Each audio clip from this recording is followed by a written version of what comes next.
Esta computadora. Bien. Graba.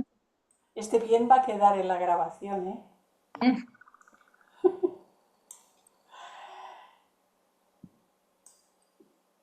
Buenas tardes, buenos días a todos, queridos amigos y hermanos.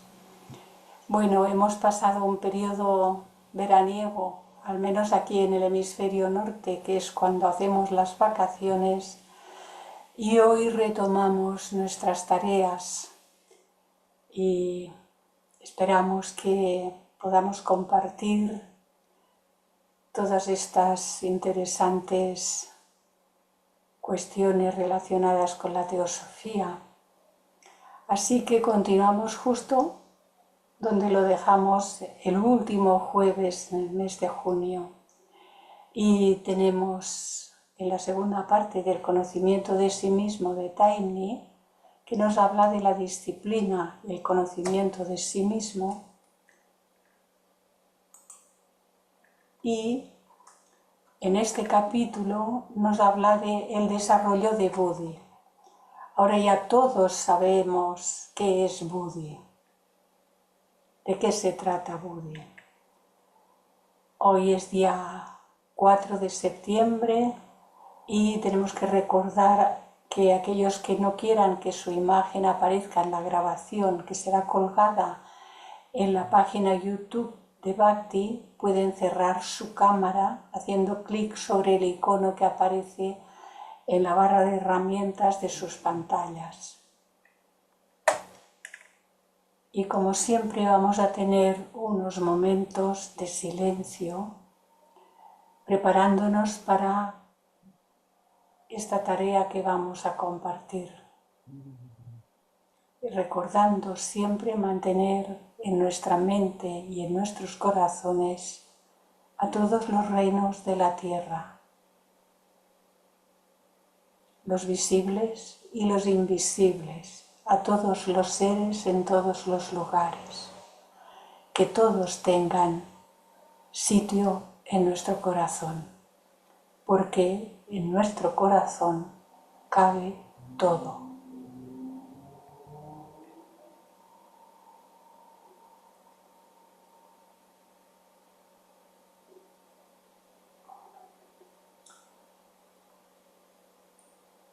En estos capítulos fui poniendo algunos detalles de algunos de los notables teósofos que ha habido y que hay actualmente en la sociedad teosófica.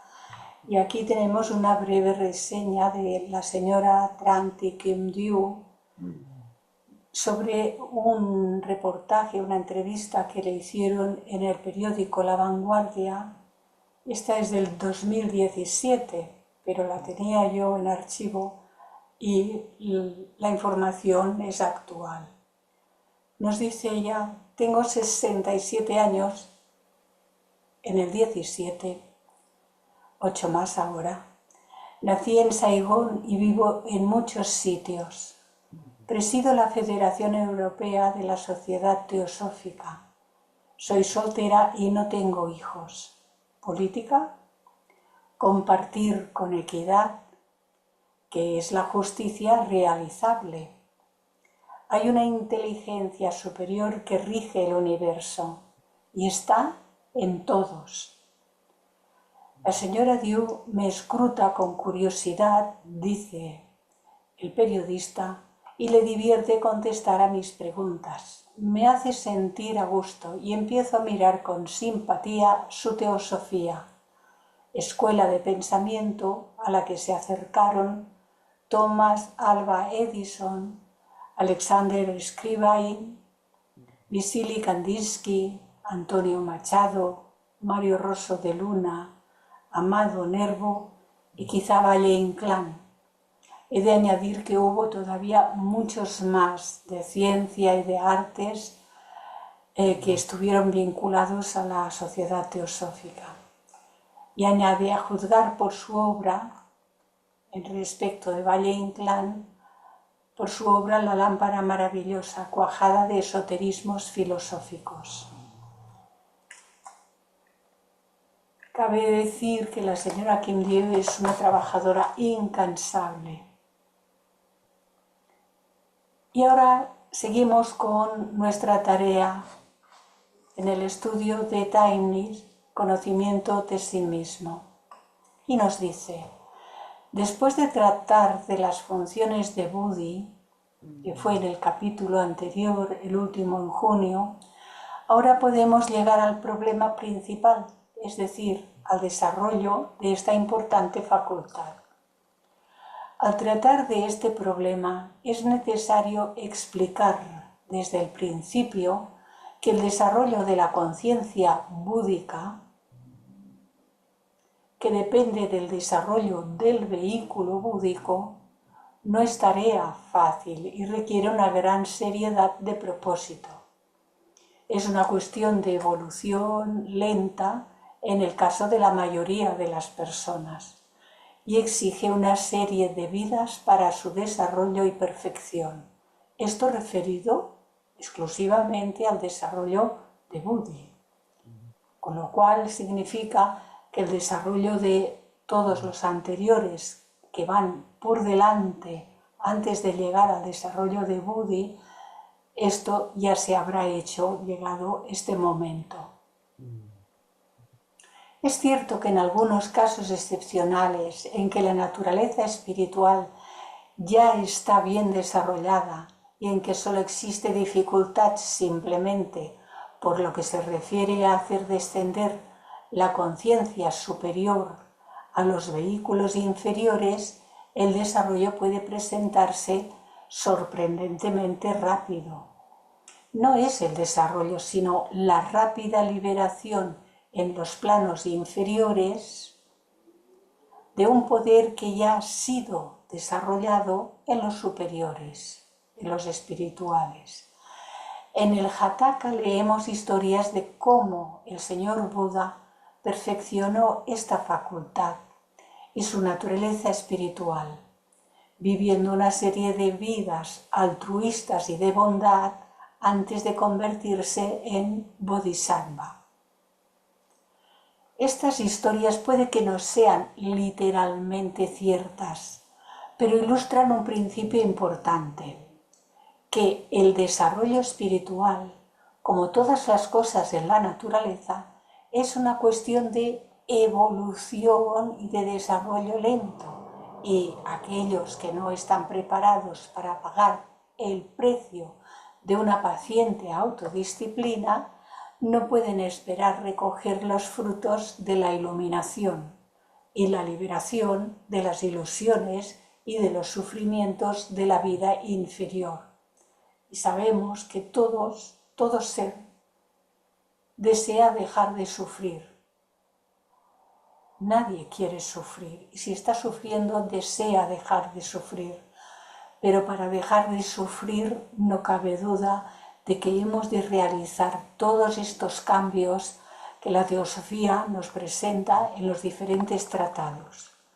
Y todos los instructores que han pasado y que nos han dejado estas obras, todos han incidido muy fuertemente en este asunto, prepararnos, hacer cambios.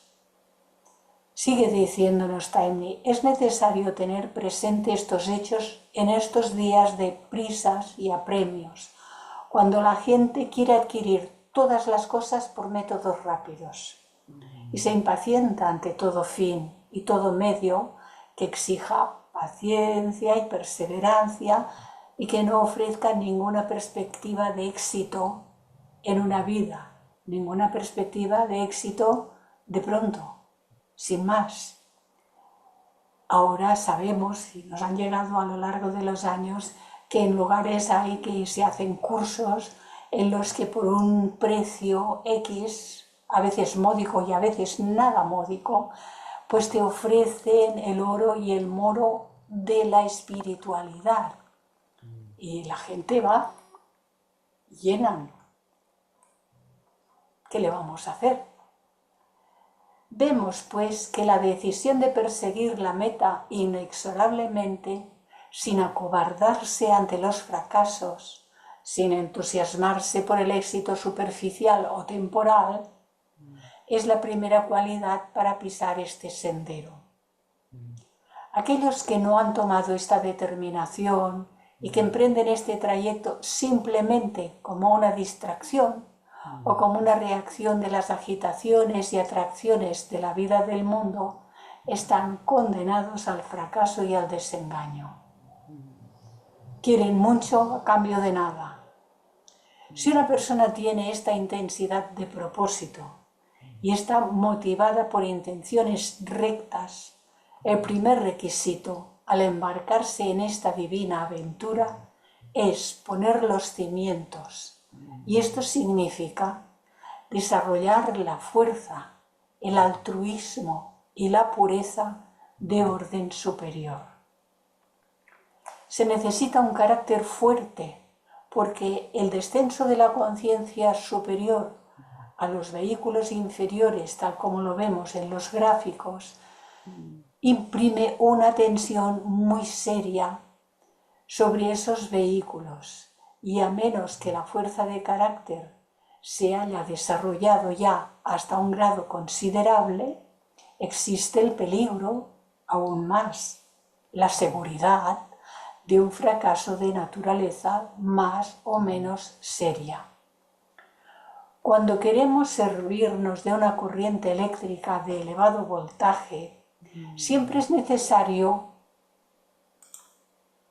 comprobar y perfeccionar el aislamiento de nuestra instalación. De otra manera puede haber una seria dispersión de corriente o bien todo el mecanismo puede estallar. Nuestros mecanismos también necesitan de esos cuidados y de esa atención y de esa preparación. De una manera parecida, cuando nos preparamos para hacer descender las vibraciones de los reinos espirituales superiores a nuestros vehículos inferiores, los de la personalidad, son de quita y pon para cada encarnación, pero han de estar preparados para poder recibir aquello de divino y espiritual que es nuestra propia naturaleza. Y entonces todas nuestras partes débiles tendrán que ser comprobadas y reforzadas donde sea necesario. De otra manera, puede ocurrir un quebranto de la personalidad, retardando el progreso de la individualidad durante un tiempo considerable. Esta comprobación y este reforzamiento de toda nuestra naturaleza se lleva a cabo en nuestra vida diaria, a través de las severas pruebas que nos llegan en forma de tentaciones, dificultades y pruebas de diferentes clases, algunas en el transcurso natural de nuestra vida, en el día a día, en la vida de familia, en la vida laboral, en la vida social, en todas partes. Pero luego hay otras que son planeadas especialmente por aquellos grandes instructores de nuestra raza que tienen a su cargo el entrenamiento de los aspirantes y de los ya discípulos. Porque en la etapa en que alguien entra a ser aspirante y luego más tarde ya es un discípulo, se dice que se revisa lo que está pendiente de nuestro karma, en el saco kármico, como a veces lo llamo, o la mochila, como lo queramos llamar. Se revisa qué hay de pendiente y se ve qué es lo que pueda ser activado en esta existencia, que se den las condiciones requeridas para que pueda ser activado en esta existencia, y así vaciemos cuanto más rápido posible lo que está allí todavía pendiente, para que podamos estar realmente preparados y llegar a ser realmente aceptados como discípulos. Y sigue diciéndonos: Javier, no toques la pantalla, por favor.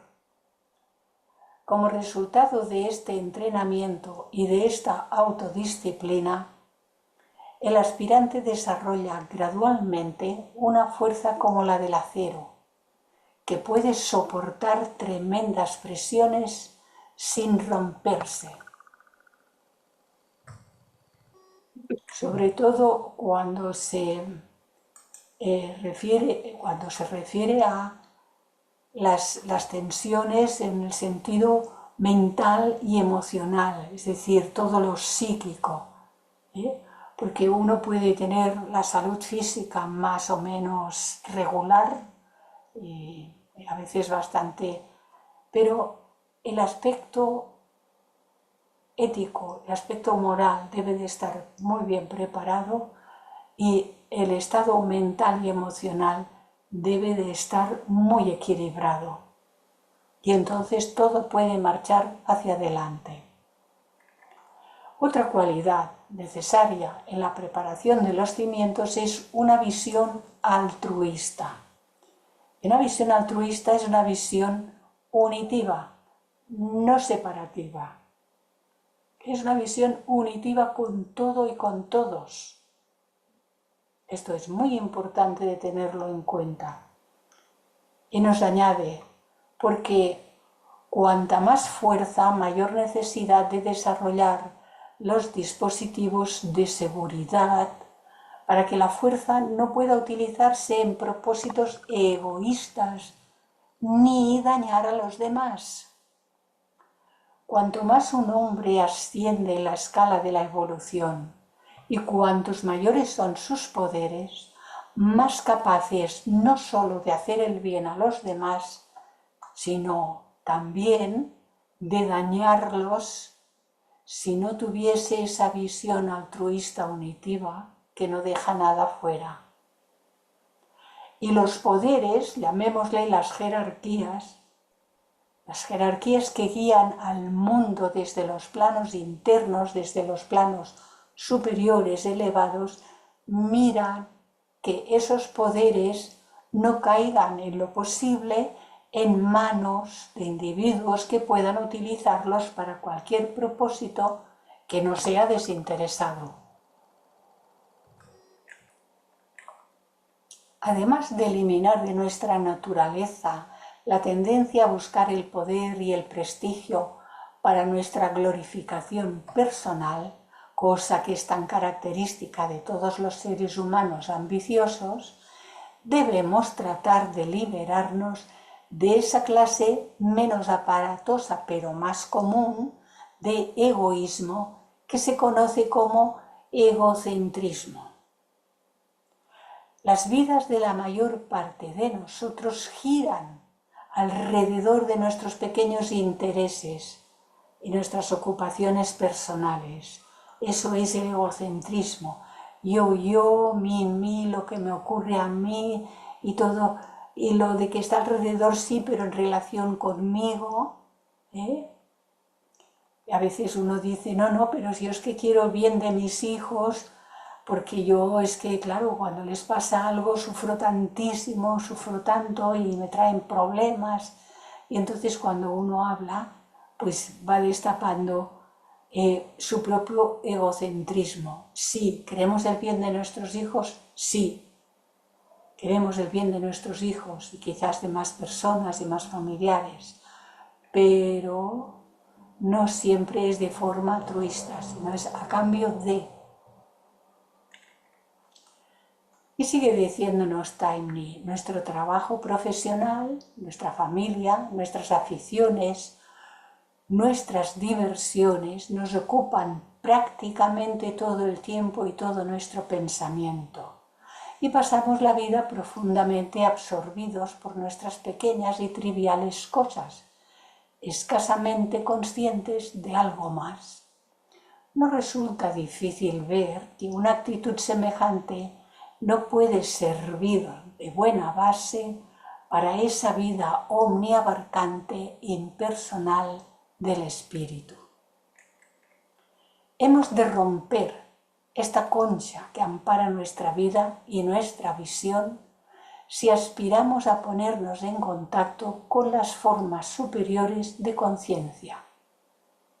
Uno no puede estar encerrado en su sitio cómodo. Ha de abrir.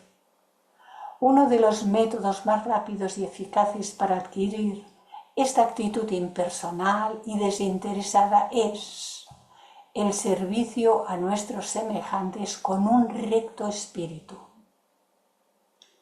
Es decir, a cambio de nada. He dicho recto espíritu a propósito porque ese es el meollo de la cuestión. Hay miles y miles de personas dedicadas al servicio de sus semejantes que apenas si realizan algún progreso en la adquisición de esta actitud desinteresada e impersonal. Crean simplemente buen karma para sí mismos, y aunque esto ayuda hasta cierto punto, a la larga no elimina eficazmente de sus vidas ese elemento personal que es el principal obstáculo en el camino de aquellos que buscan la iluminación. Hay gentes que están haciendo mucha labor y ya nos dice que eso es bueno, vale, bien, es bueno, pero muchos de esos actos de servicio están ligados a la espera de una recompensa, en este mundo o en otro. A veces es la recompensa en este plano. Hay gentes que hacen donación. Si tienen mucho, donan más. A veces. Pero también esperan que les pongan una placa en un lugar muy destacado en su ciudad, que les reconozcan. Esas son cosas delicadas. El servicio deberá ser nishkama. Esta palabra en sánscrito significa acción desinteresada, sin motivo, sin apego ni egoísmo. Es una acción que no crea un nuevo karma. Cuando no se espera nada, ni bueno ni malo, se hace porque hay que hacerlo, entonces no crea nuevo karma. Y este servicio dedicado como un ofrecimiento a lo supremo, cósmicamente, universalmente. El tercer requisito para establecer los fundamentos de esta vida y de esta conciencia superior es la pureza. Pureza de cuerpo, pureza de mente y de emociones. Cuando tratamos de las funciones de Buddhi, es el tema que estamos tratando, se dijo que el grado en que esta conciencia superior puede descender al plano físico depende de hasta qué punto se encuentra despejado el paso entre lo superior y lo inferior, porque normalmente nuestra mente concreta está abarrotada de cachivaches.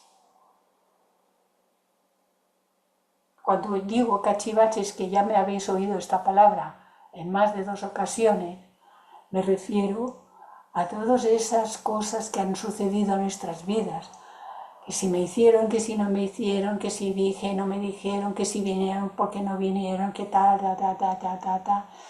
Las mentes están llenas de eso. Y las mentes concretas están llenas también de lo relacionado con kama, con los deseos y los apegos y el largo, etcétera. Si no hemos limpiado, lo de arriba no puede atravesar, no puede cruzar, porque lo que hay aquí es un impedimento. Por su propia vibración es un impedimento. Esto lo tenemos que ir teniendo como muy asumido, muy presente, que ya forme parte de nosotros mismos. El principal obstáculo en el camino de la conciencia superior es la impureza de los cuerpos inferiores, especialmente el de la mente, en su aspecto de concreta, tal como acabamos de decir.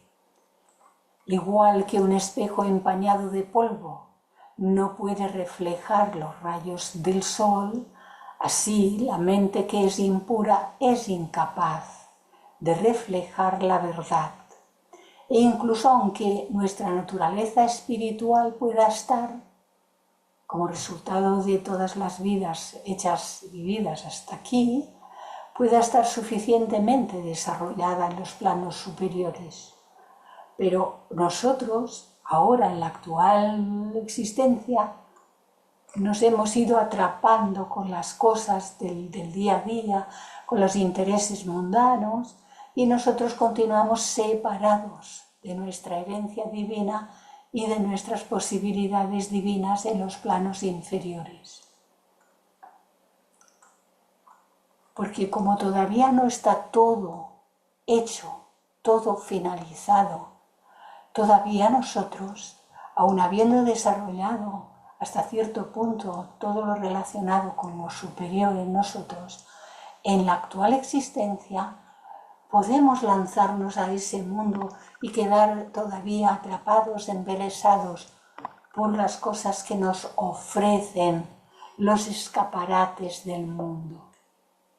Hay que vigilar estos asuntos. Por decirlo de alguna manera, un velo aquí entre la mente abstracta, que es el aspecto de la trinidad humana, de la mónada humana, que es Atma Buddhi, manas al completo, solo se convierte en dos aspectos, en dos funciones, tal como dice la señora Blavatsky. Manas es dual en sus funciones, pero es dual en sus funciones durante la encarnación, porque una parte de manas tiene que mirar hacia aquí abajo para relacionar lo divino con lo humano durante la encarnación. Así pues, los sistemáticos y pacientes esfuerzos para la purificación de nuestra naturaleza inferior forman una parte integral de ese entrenamiento y de la autodisciplina que prepara el terreno para la manifestación de la conciencia búdica en nuestra vida diaria corriente. Las tres cualidades a las que debemos dirigir nuestra atención, es decir, la fuerza, el altruismo y la pureza, deben adquirirse en grado apropiado si queremos prepararnos sistemáticamente para el descenso de la vida divina en nosotros. Y esa barrera, que es la que debemos eliminar por medio de la purificación, esa barrera es cosa nuestra. No nos la ha puesto nadie, es cosa nuestra. La principal razón de que tantísimas personas que aspiran a experimentar las realidades de la vida espiritual continúen donde están, sin hacer ningún claro progreso hacia su meta, esa razón radica en el hecho de que no dan un solo paso para establecer los fundamentos necesarios para esa vida y se contentan simplemente con leer y pensar, que no es lo mismo que reflexionar meditativamente, meditar. Pensar, en el sentido literal, es irle dando vueltitas a la misma cosa. Así que se contentan simplemente con leer y pensar sobre estas cosas. Leer y pensar, nos dice Taimni, en este sentido que acabamos de explicar, no nos llevará muy lejos. Hemos de ocuparnos. Ved que decía preocuparnos.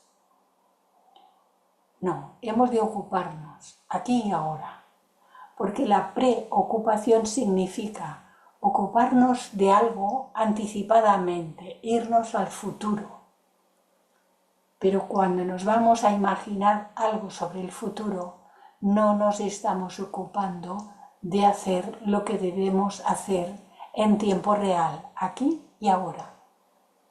Y la única cosa que puede darnos los frutos es permanecer aquí y ahora y ocuparnos en tiempo real, en el instante.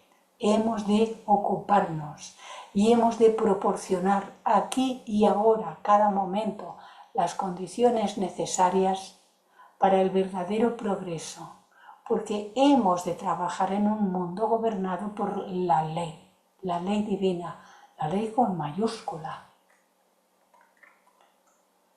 Sobre unos fundamentos de esta clase puede levantarse con tranquilidad y seguridad la superestructura de una verdadera vida espiritual. Y podemos considerar ahora algunos de los métodos y de las prácticas específicas que han sido prescritas desde tiempo inmemorial para el desarrollo de la conciencia superior. Sin embargo, tendrá que nacer en nuestra mente la idea de que los métodos que una persona tiene que adoptar en este desarrollo interno son, hasta cierto punto, individuales, cada uno.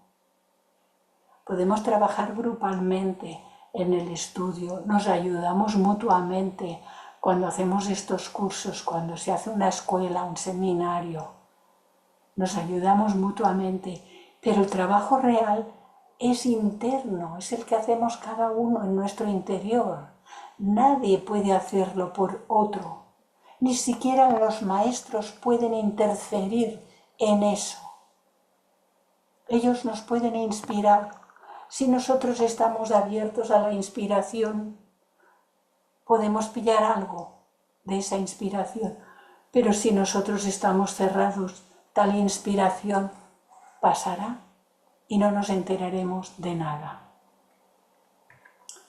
No solo cada individuo es único y diferente de los demás, sino que el sendero que él sigue hacia la perfección también es algo único en cierta medida.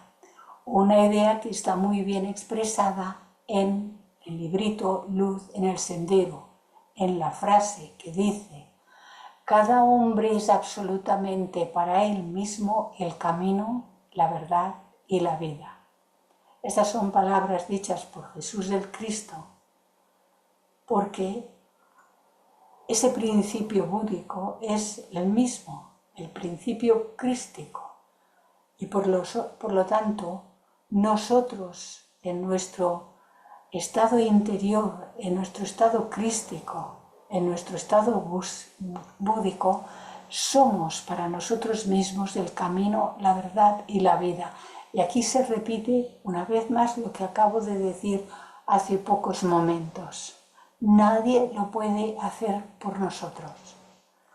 Esto significa que nosotros hemos de experimentar la vida con mayúscula, la vida divina, con métodos diferentes, y hemos de descubrir por nosotros mismos nuestro propio camino particular que nos conducirá a nuestra meta. Cuando dice hemos de experimentar la vida, porque la vida toda es vida divina. Todo cuanto acontece, todo aquello con lo que conectamos, todo es divino, y así hemos de aprender a mirarlo. No existe ningún método estereotipado que podamos seguir a ciegas y alcanzar la iluminación.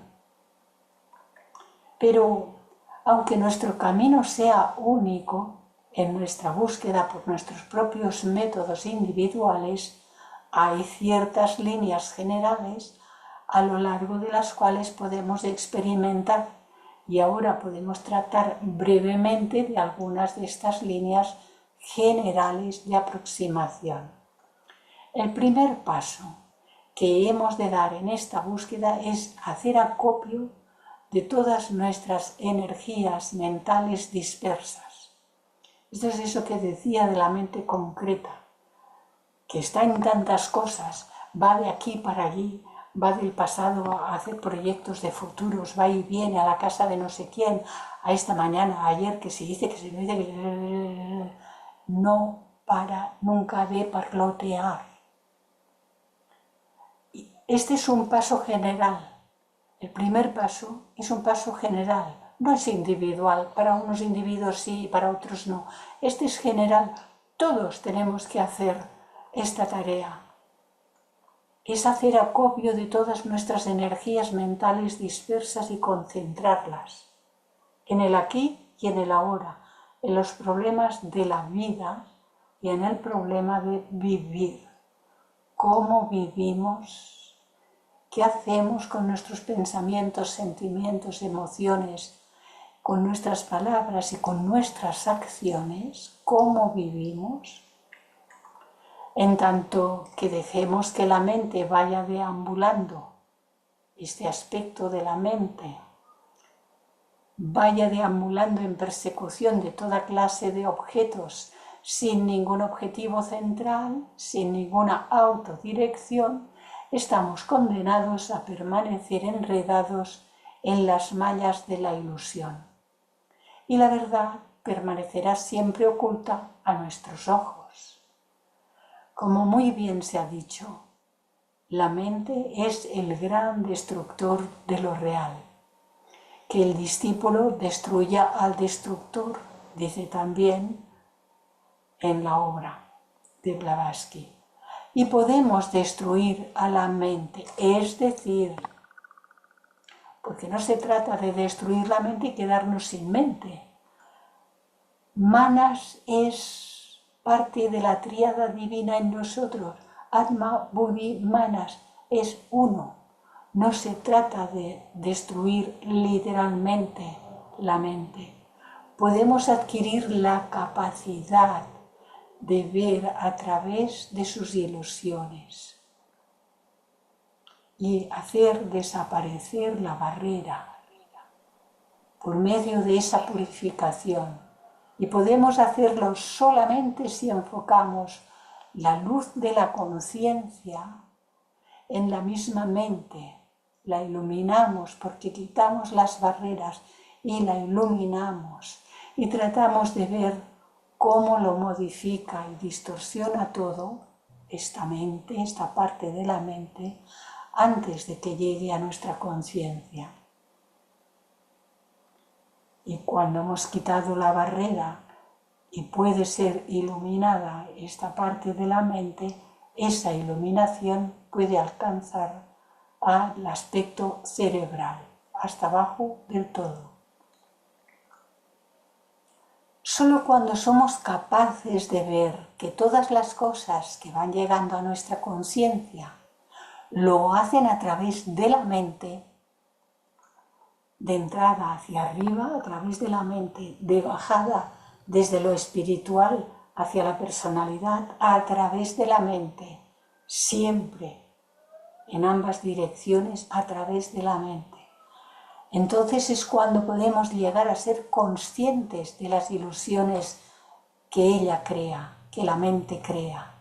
Este estado constante de alerta, que significa atenta observación sin tensión ninguna, este estado constante de alerta y de vigilancia es el único medio para desarrollar el discernimiento, que es la facultad búdica que en su forma más elevada destruye gradualmente el mundo irreal y nos revela el verdadero mundo con mayúscula. Esto no es en absoluto un proceso del pensamiento, no. La mente tiene que estar calladita, sino más bien es una forma de conciencia ante la cual tiene lugar el proceso del pensamiento y ante la cual pasa como una visión panorámica, una amplia visión de todo como es. Esta concentración intensa de la mente y sus actividades debe practicarse constantemente, día tras día, hasta que esta actitud se convierta en hábito, de manera que aunque podamos estar dedicados a nuestras actividades diarias, seamos conscientes durante todo el tiempo de esta incesante actividad de la mente. Es fácil ver que esta práctica, si se continúa durante un tiempo suficientemente largo, se requiere constancia, no cansarse, sino continuar, constancia, durante un tiempo suficientemente largo, conducirá a una gradual transmutación del centro de conciencia, desde la región de la mente en su aspecto de concreta, donde está actualmente la mayor parte del tiempo, y fundiéndose en una sola mente o manas, llega entonces hasta la región que está más allá de la mente, hasta la región de Buddhi. Desaparece la barrera, las dos mentes ya son una sola mente. Cumplen sus funciones, pero ya no hay esa separación, esa división a la que estamos tan acostumbrados. Entonces, esa unidad de Atma, Buddhi y Manas se realiza. Y entonces lo de arriba puede descender abajo. Porque Buddhi es la facultad espiritual con la ayuda de la cual la mente, Manas, trabaja. Y la conciencia interior que mora en nosotros es consciente de las actividades de la mente. Cuando el centro de conciencia se estabiliza en su nueva posición y la vida se mira desde el plano superior de Buddhi, en lugar desde el plano de la mente, entonces estallarán en su horizonte todas aquellas verdades que tienen su origen en el plano búdico. Este método en el cual el discernimiento o viveka, porque es llamado viveka en sánscrito, se utiliza para traspasar el discernimiento, traspasa las ilusiones de la vida y la mente para conseguir el estado superior de conciencia. Este método es la base del llamado Ñaña Marga o sendero del conocimiento. También el Ñaña Yoga es dicho así. El método que acabamos de citar representa la aproximación a Buddhi a través del intelecto, de la inteligencia, dicho con mayúscula, no de la acumulación, pero del intelecto, pero hay otra aproximación a través de las emociones, porque tal como ya se ha dicho, Buddhi es dual, también en su carácter, y combina en él la esencia del intelecto y de las emociones. El ser cuando llega a estos estadios de realización, entonces no es solo bhakti, todo devoción o emoción, y no es solo conocimiento, ñaña, conocimiento, es ambos fusionados en un aspecto. De ahí que lo combina y entonces Buddhi sirve a la unidad de la conciencia, que es su naturaleza.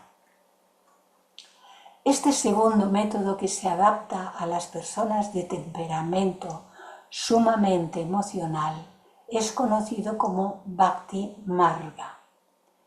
En este método el amor y la devoción hacia una deidad particular se hace cada vez más intenso por medio de diferentes clases de prácticas, hasta que tiene lugar la fusión de la conciencia del devoto con el objeto de su devoción, ya sea el santo de su devoción o lo que fuere.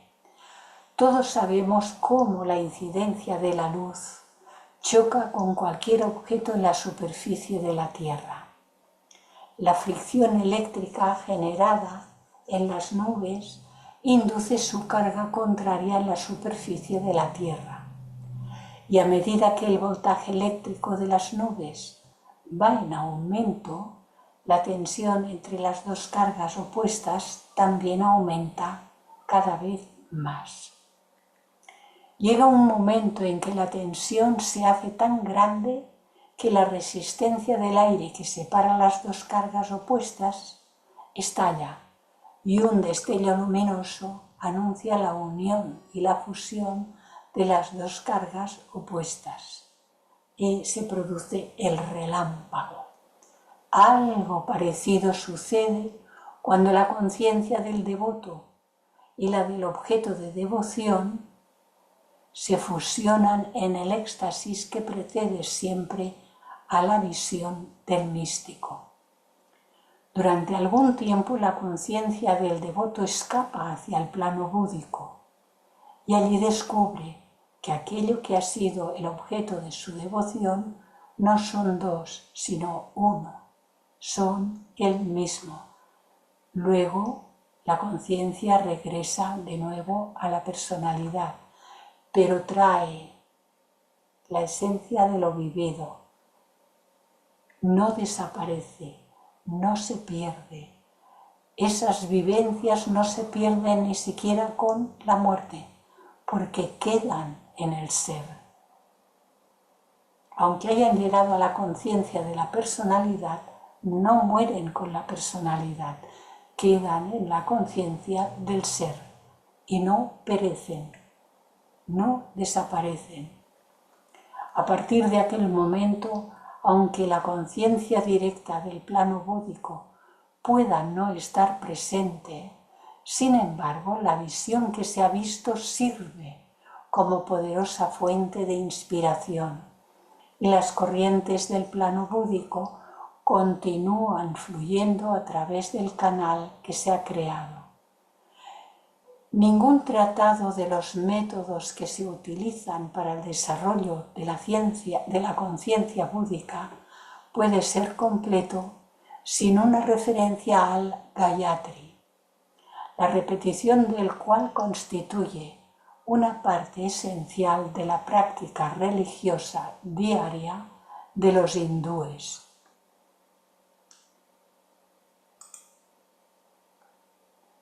Decidme si lo oís bien, por favor. Sí, sí. Ah, oír. Oír. Dale al play.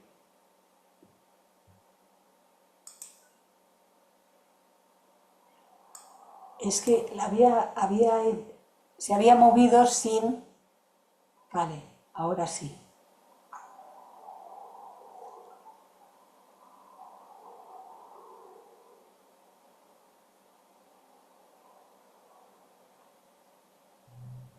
Apenas se oye muy lejano, muy lejano. No se sent.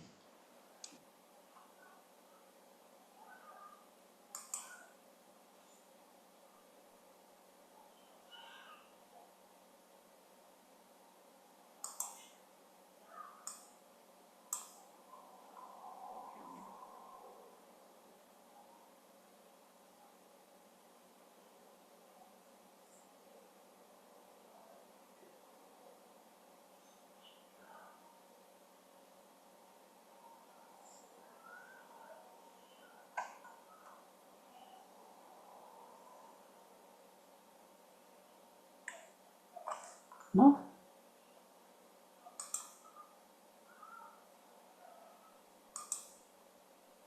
Yo cuando hablas sí te oigo, ¿eh? Te oigo bien. Ahora le he puesto que me parece que aquí faltaba... A ver, ahora quizás se oiga algo más.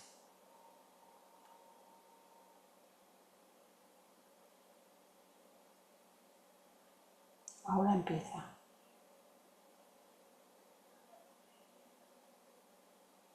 Tu voz sí, pero cuando tienen que cantar no se escucha. Cuando ellos cantan no se escucha, No. pues entonces, porque yo lo estoy oyendo, pero mucho. Y he subido mi altavoz, lo he subido hasta arriba del todo. Pues no, solo se te escucha a ti. Vaya por Dios. A ver.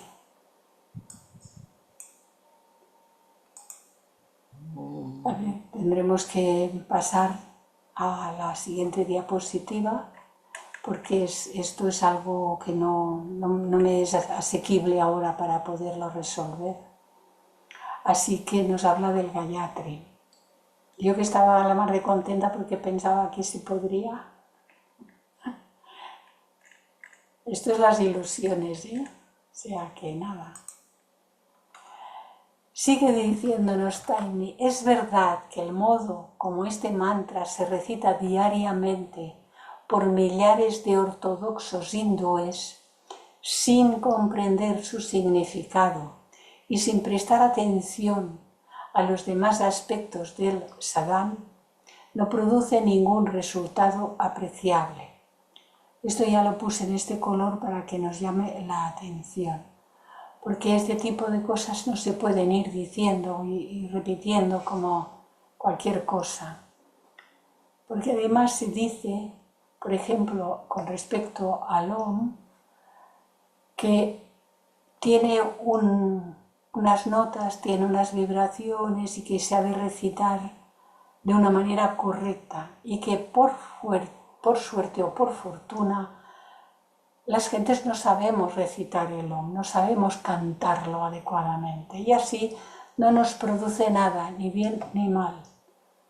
Porque si dice que si se canta de una determinada manera mal, lo que produce son resultados no deseados. Así que vemos que estas cosas no son nada sencillas y que hay que conocerlas en profundidad.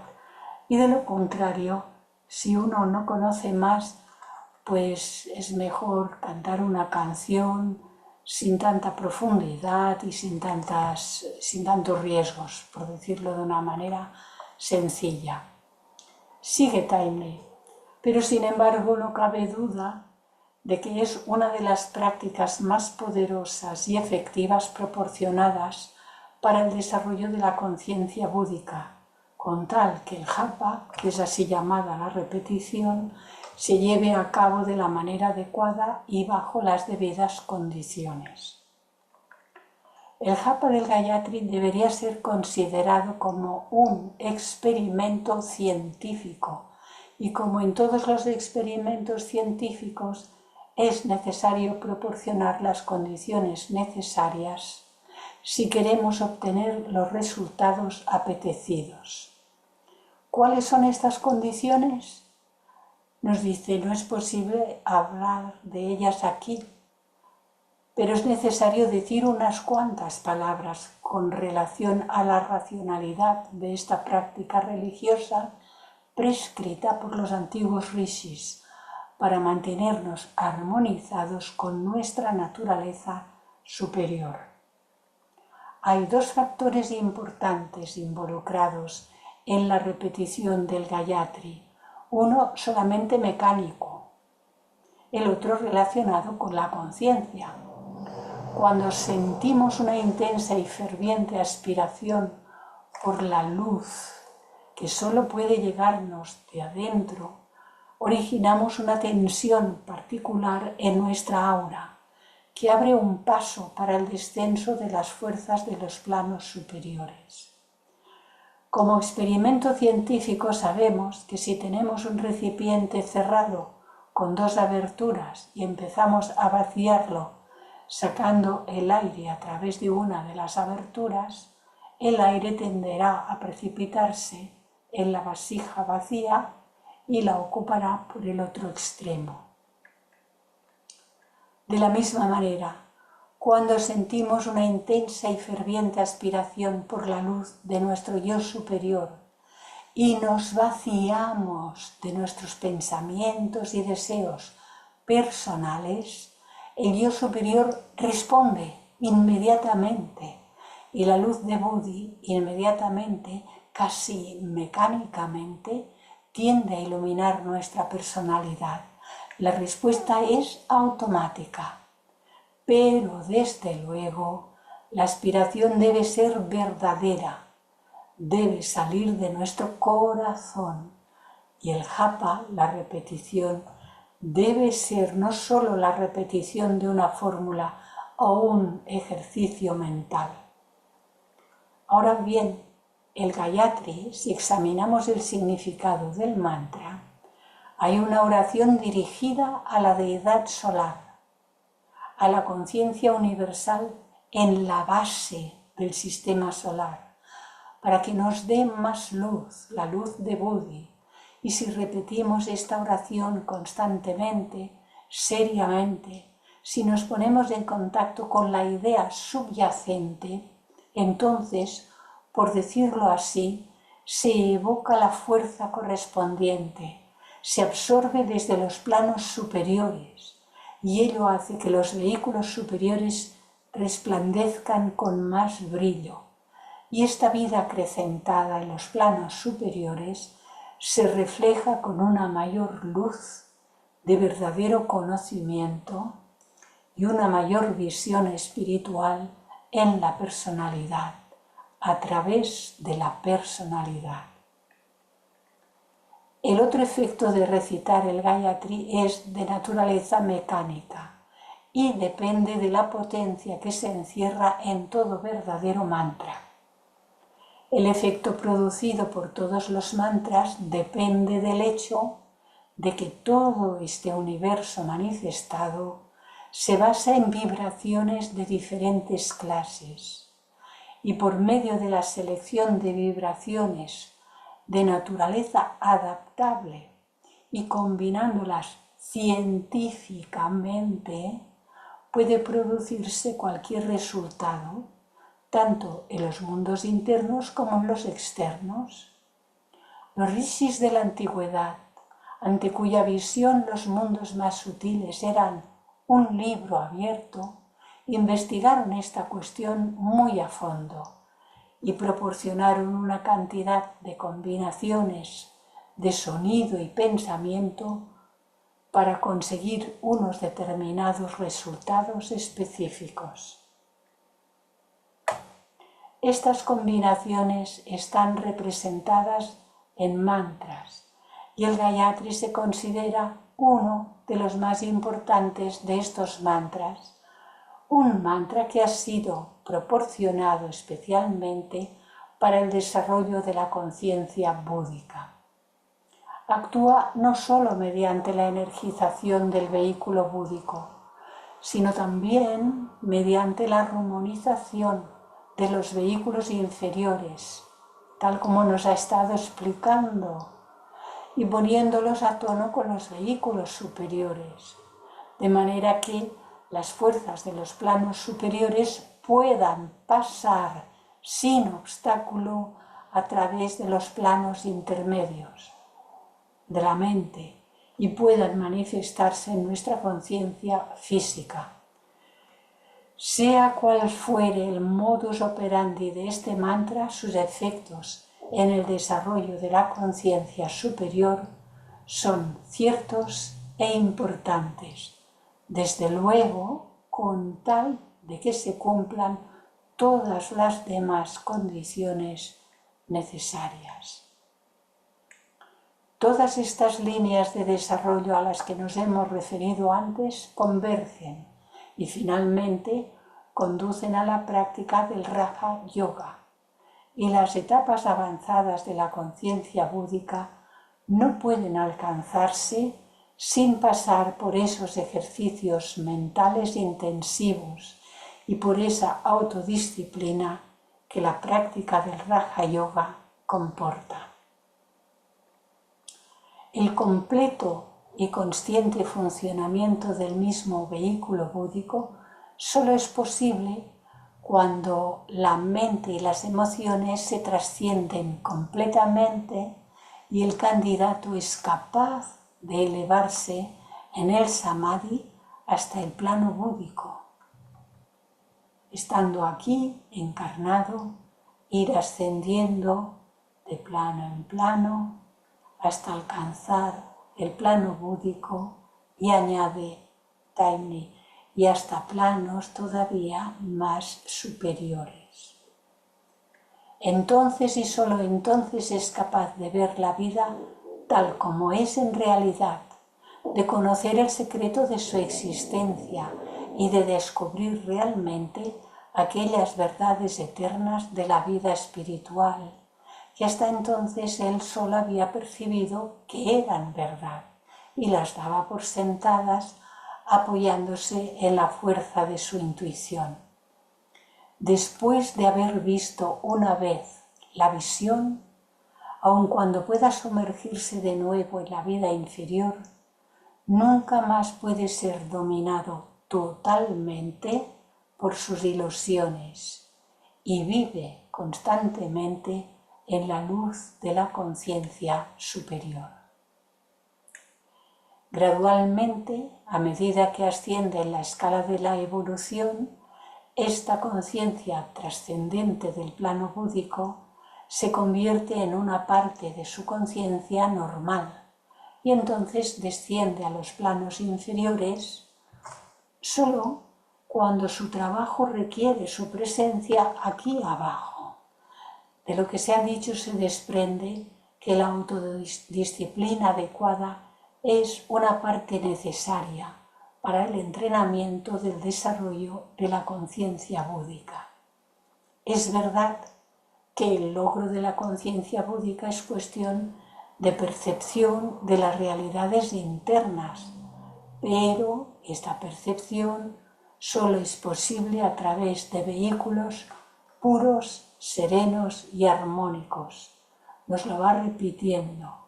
Ya estamos terminando.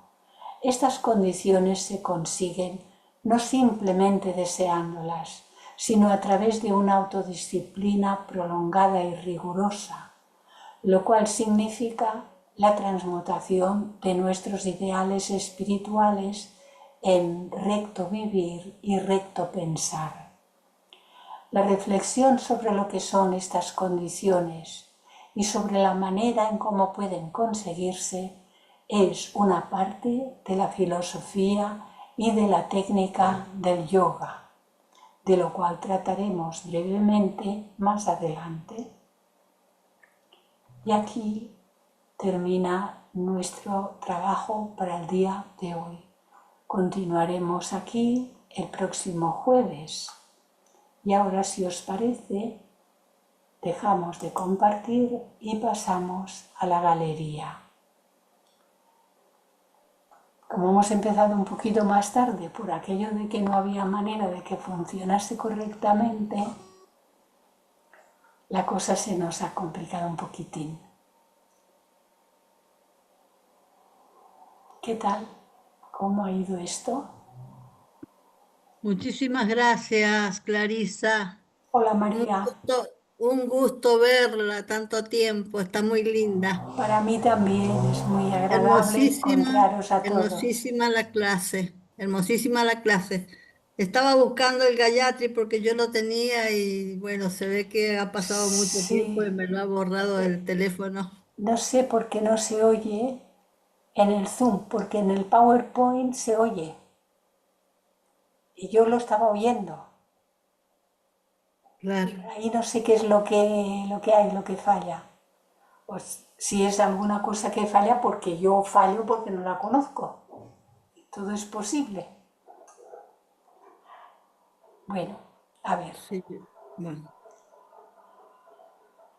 no lo he encontrado. muy bien. ¿Alguien tiene algo más que decir o que comentar? ¿Habéis pasado un buen verano? Los que os habéis ido añadiendo después.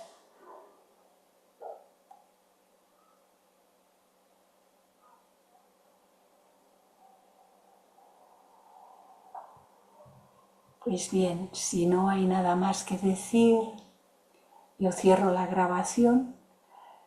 Os recuerdo, cierro la grabación aquí,